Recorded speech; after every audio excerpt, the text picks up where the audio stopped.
Kanina, nung nandito lahat ng mga crew, naalala ko nung nagsisimula ako. Kasi, nagtrabaho rin ako sa iba't ibang restaurant. Nagtrabaho rin ako sa iba't ibang hotels. Kaya, kung lahat anong pinagdaanan ng mga ibang service crew, pinagdaanan ko rin yan. Yung hirap nung nakatayo maghapon, yung pagdibitbit ng mga pagkain, lalong-lalo na pag December, di ba? Pagod na pagod tayo. Actually, pag December, dyan kami nagpapalusot para umabsent kasi nga talagang ang sakit sa legs dahil sobrang dami ng tao. Pila-pila. Kaya, sabi ko nga, wala ka namang ibang masasabi sa mga Pilipino kundi nakaka-proud. Kasi, ganyan tayo kagaling. Ganyan tayo kasipag.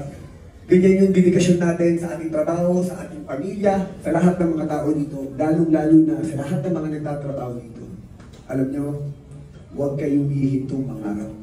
Kasi hindi natin inaasahan ang mararating natin sa buhay. Nag-janitor ako, nag-OFW ako, nag-tricycle driver ako. Lahat ng klaseng racket pinasok ko. Hanggang dumating yung pagkakataon na nag-extra ako sa isang commercial, sa mga pelikula, hanggang napansin ako. Unang-unang commercial ko, unang-unang acting experience ko, minura ako ng director ko. Pinauuwi ako 2 AM in the morning kasi hindi ako marunong umarte. Pinapapalitan ako. Wala lang silang choice dahil 2 AM na wala silang makuha kapalit. Kaya pinagtsagaan nila ako. Pero alam nyo, yung sinasabi ko na nung napagalitan at minura ako ng director ko yun, hindi ko na nakalimutan yun. Mula noon hanggang ngayon. At bit-bit yun. Hindi para sa mga ano ko Kung hindi, yun ang ginamit kong armas. Kasi sinabi ko sa sarili ko, yung pagalit na yan, yung murang yan, yung pagpapahiyan sa akin yan, sabi ko sa sarili ko, hindi na mauulit yan. Kaya every time na may trabaho ko o may racket ako na sinasabi namin sa mga commercial, wala ako sa tent para makipagkwentuhan o para maghintay. Nandun ako sa labas. Tinitignan ko yung mga direktor, tinitignan ko yung mga artista kung paano umarte.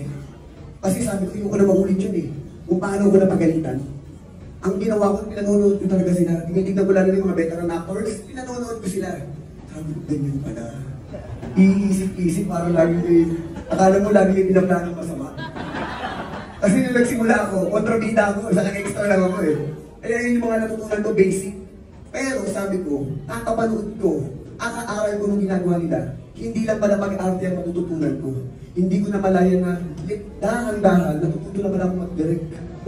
Kung ako, na dating tambay, walang pangarap, walang ambisyon, at hindi marunong mag-English, nandito sa inyong harapan nagsasalita, at patuloy pa rin lumalaban at nangangarap, hindi imposible para sa lahat sa inyo ang mangyari kung ano nangyari sa akin.